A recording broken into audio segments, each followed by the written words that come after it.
Setiap tahunnya, 1.000 warga negara Indonesia berpindah kewarganegaraan ke negara tertentu. Salah satunya menjadi warga negara Singapura. Berdasarkan data Direktorat Jenderal Imigrasi Kementerian Hukum dan HAM mencatat, sejak 2019 hingga 2023, jumlah perpindahan WNI menjadi warga negara Singapura telah mencapai 4.200 orang. Data tersebut menunjukkan tren perpindahan status kewarganegaraan WNI menjadi warga negara Singapura cenderung meningkat setiap tahun, terutama pada tahun 2021 hingga 2023. Adapun alasan perpindahan WNI ke Singapura antara lain adalah untuk memperoleh pendapatan yang lebih tinggi, meningkatkan taraf hidup, infrastruktur, dan transportasi publik yang memadai, serta keamanan. Kondisi tersebut merupakan peringatan bagi pemerintah Indonesia untuk melakukan perbaikan dalam mensejahterakan warga negaranya.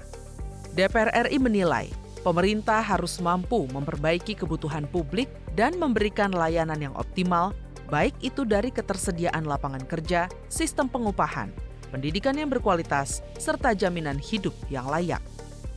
Ya itu tadi, karena merasa di sini sudah tidak punya lapangan pekerjaan, sudah tidak punya kepastian, sudah tidak punya kenyamanan. Maka banyak orang Indonesia yang pindah, tidak hanya ke Singapura, ke Malaysia. Maka Indonesia harus membuat sistem, harus memberikan pelayanan yang terbaik untuk masyarakat, untuk warganya. Dan juga memang harus kita jangan terlalu memudahkan orang untuk berpindah warga negara. Itu harus betul-betul dikaji ulang secara dalam. Perpindahan warga negara Indonesia ke negara lain menjadi fenomena yang mengkhawatirkan. Pasalnya, warga negara Indonesia yang pindah merupakan warga negara dengan kelompok usia produktif antara 25 hingga 35 tahun yang memiliki potensi bagi pembangunan negara. Hal ini akan berdampak pada kurangnya SDM bertalenta di Indonesia. Ya mudah-mudahan itu nggak benar, karena kalau benar juga sayang bahwa segitu banyak warga negara kita yang benar-benar breeding baik, sekolah di luar negeri. Mudah-mudahan yang sekolah di luar negeri kan nggak usah testing, nggak usah ikut kuliah lagi, udah bisa langsung masuk. Untuk itu, DPR RI dan pemerintah akan membahas upaya-upaya konkret untuk mengantisipasi semakin naiknya angka perpindahan WNI dan mengoptimalkan respon pemerintah dalam menjamin kesejahteraan dan menciptakan lapangan pekerjaan bagi warga negara. Ya, tentu kami setiap kali ada potensi sumber daya manusia ke depan yang kita bisa miliki di Indonesia, pindah kewarganegaraan kami sangat menyayangkan. Kami di Komisi 1 tentu sangat merespon secara sigap terkait dengan permasalahan ini.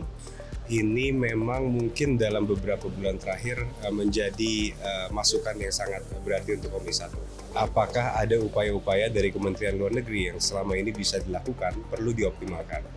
Tapi di sisi lain, kita juga harus bisa sadar, negara kita sedang mengalami pertumbuhan ekonomi yang mungkin terlemah dalam sejarah beberapa dekade terakhir. Nah, ini juga harus bisa dibarengi dengan adanya pemerintahan yang cepat tanggap dan bisa menjanjikan lapangan pekerjaan yang baik. Lebih lanjut, pemerintah akan menerbitkan kebijakan Global Talent Visa untuk menarik warga negara asing yang memiliki pengetahuan atau keterampilan profesional yang mumpuni di bidangnya, agar datang dan berkontribusi untuk perekonomian dan pengembangan sumber daya manusia di Indonesia.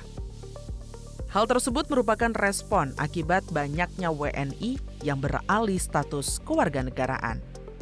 Para pemangku kepentingan harus segera memiliki terobosan agar para generasi muda berprestasi tetap tertarik berkarir di tanah air.